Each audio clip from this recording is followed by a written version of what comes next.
আপনারা জানেন যে আমাদের বন্দরে যে দুর্নীতি হয় এবং সেখানে যে ট্যাক্স ফাঁকি দেওয়া হয় এবং আমাদের বিভিন্ন শুল্ক ফাঁকি দিয়ে বন্দরের বড় বড় রুই কাতলারা যেভাবে টাকা হাতিয়ে বেগম পাড়ায় বাড়ি বানান, এই দুর্নীতিটা রোধ করতে পারলে প্রতি মাসে 1000 কোটি টাকা আমাদের রাষ্ট্রের আয় বাড়ে। অর্থাৎ এই যে সরাসরি ট্যাক্সের দিকে গুরুত্ব না দিয়ে পরোক্ষ করের দিকে গুরুত্ব দেওয়ার কারণে যেটা হচ্ছে, গরিবের উপরে আঘাতটা পড়ছে। আপনারা হয়তো জানেন যে ঢাকা শহরে যে সমস্ত বিলাসবহুল হোটেলগুলো আছে, বিলাসবহুল প্রমোদ, বড় বড় কমিউনিটি সেন্টারগুলো আছে, এগুলো আপনি দেখবেন 1 বছরেও আপনি ফাঁকা পাবেন না, 1 বছর আগ থেকে বুকিং দিতে হয়।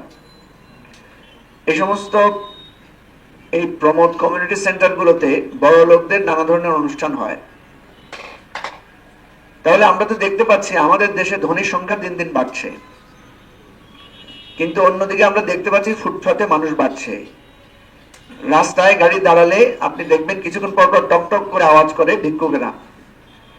আপনারা নিজেরাই বুঝবেন অতীতের চাইতে এটার পরিমাণ অনেক বেড়েছে। কি বলেন, বেড়েছে না? কোন একটা মোড়ে দাঁড়ানো যায় না, নানা ধরনের রাস্তায় ফ্লোটিং ভিক্ষুকদের জন্য। তার মানে কি? তার মানে হচ্ছে ভিক্ষুক বাড়ছে, ফুটপাতে আশ্রয়হীন মানুষের সংখ্যা বাড়ছে এবং অন্যদিকে বিলাসবহুল হোটেলের বুকিংও পাওয়া যাচ্ছে না। এই যে রাষ্ট্রটা আমরা বানাচ্ছি, এই রাষ্ট্রটা কিন্তু ধসে পড়বে এবং একটা সময় এমন হতে পারে যে এই গরিব লোকগুলো কিন্তু ওই বিলাসবহুল হোটেল, ওই বিলাসবহুল জায়গাগুলো কিন্তু দখল করে বসবে। এটাই প্রকৃতির প্রতিশোধ, যেটা আওয়ামী লীগের সময় হয়েছে। আমরা আওয়ামী লীগকে বারবার বলেছিলাম এই জায়গায় যায়েন না, এই ফেসিবাদে যায়েন না, এই ফেসিবাদ একসময় ধসে পড়বে এবং ধসেও পড়েছে।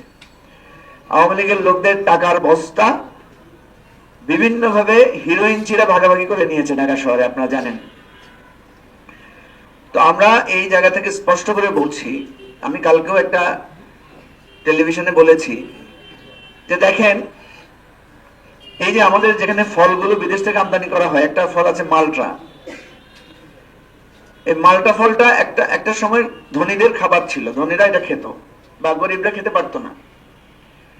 এখন আমাদের এই যে মশা বাহিত যে রোগটা হয়, কি নাম, ডেঙ্গু। একটা সময় ডেঙ্গু হতো বর্ষার সময়, এখন আমরা দেখছি শীতকালেও ডেঙ্গুতে লোক মারা যাচ্ছে। কখনো ডেঙ্গু, কখনো করোনা, সারা বছর জ্বর লেগে আছে মানুষের। ফলে ডাক্তাররা সবসময় লিখে দিচ্ছেন যে আপনি যাতে একটু কমলার রস বা একটু মালটার জুস খেতে পারেন। তো মালটার জুস খাবে কোত্থেকে? মালটার উপর তো আপনার প্রায় 30% কাছাকাছি শুল্ক আরোপ করা হয়েছে। আমাদের ইয়াং জেনারেশন এখন যেটা বলা হচ্ছে যে আমরা ডিজিটালাইজড হয়ে গেছি। আমাদের বাচ্চা কাচ্চারা এখন ইন্টারনেট ছাড়া পড়াশোনা করতে পারছে না। আপনারা সাংবাদিকেরা কল্পনা করতে পারেন ইন্টারনেট ছাড়া আপনারা একটা মুহূর্ত থাকতে পারবেন? সেই ইন্টারনেট এবং মোবাইলের শুল্কটা বাড়ানো হয়েছে। একটাবার জিজ্ঞেস করা হয় না যেটার ইম্প্যাক্টটা নাকি জনগণের উপর পড়বে না, সাধারণ মানুষের নাকি উপর পড়বে না। এই লোকগুলো কি শিক্ষিত বলবেন নাকি জালেম জুলুমবাজ বলবেন? আপনারা বলেন। সেজন্য আমরা অত্যন্ত ক্ষুব্ধ প্রতিক্রিয়া ব্যক্ত করছি। যারা মানুষের দুর্ভোগ নিয়ে তামাশা করেন, যারা মানুষের কষ্ট নিয়ে এই ধরনের কাজ করতে পারেন, আমরা মনে করি এদেরকে চিহ্নিত করা দরকার। এদেরকে চিহ্নিত করা দরকার, এদের বিরুদ্ধে ব্যবস্থা নেওয়া দরকার। এরা হয় ষড়যন্ত্রকারী, না হয় এরা জনগণের দুশ্মন। আমি শুধু একটা কথা আজকে বলি আপনাদেরকে, আমরা যখন গ্রামে গঞ্জে যাই, আমরা যখন সাধারণ মানুষের সাথে মিশি, তখন আমরা লোকদেরকে জিজ্ঞেস করি যে ভাই আপনারা কি ট্যাক্স দেন?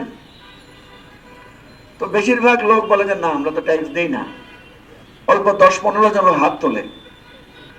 তো বাকিদেরকে যখন জিজ্ঞেস করা হয় আপনি কি ট্যাক্স দেন না, বলতেন না, আমি কোত্থেকে দিব ভাই, গরিব মানুষ। কি করেন আপনি? রিক্সা চালাই।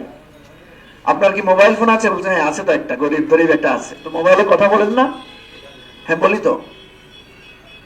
আপনি কি জানেন প্রতি 1 টাকায় আপনি যে কথা বলেন সেখান থেকে সরকার পরোক্ষভাবে একটা ট্যাক্স নিয়ে যায়? সে জানে না এটা ভালো করে। তো যখন তাকে বোঝানো হয় আপনার মোবাইলের কথা বলা, আপনার চাল ডাল কেনা, আপনার জামা কাপড় ব্যবহার করা, প্রতি জায়গায় পরোক্ষভাবে সরকার ট্যাক্স নিচ্ছে, এবং হিসাব করে দেখলে দেখবেন একজন রিক্সাওয়ালা অন্তত মাসে 400-500 টাকা ট্যাক্স দিচ্ছে। তো বছরে হিসাব করলে কত? কারো 2000, কারো 3000, কারো 5000 টাকা পর্যন্ত ট্যাক্স পড়ে, পরোক্ষ ট্যাক্স। তাহলে দেখেন, একটা রিক্সাওয়ালা পর্যন্ত 3000 টাকা ট্যাক্স দেয়, একটা ভিক্ষুক পর্যন্ত ট্যাক্স দিচ্ছে। তাহলে এই তথ্যটা, এই জ্ঞানটা আমাদের সাধারণ মানুষের নাই।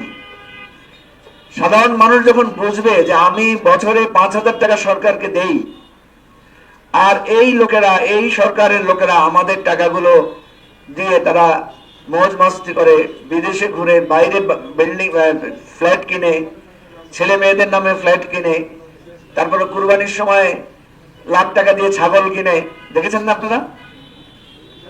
একদিন অবশ্যই আমরা এই খেটে খাওয়া মানুষকে জাগ্রত করব এবং তাদেরকে বুঝাই দেব যে আপনাদের টাকাগুলো এখানে এখানে আছে।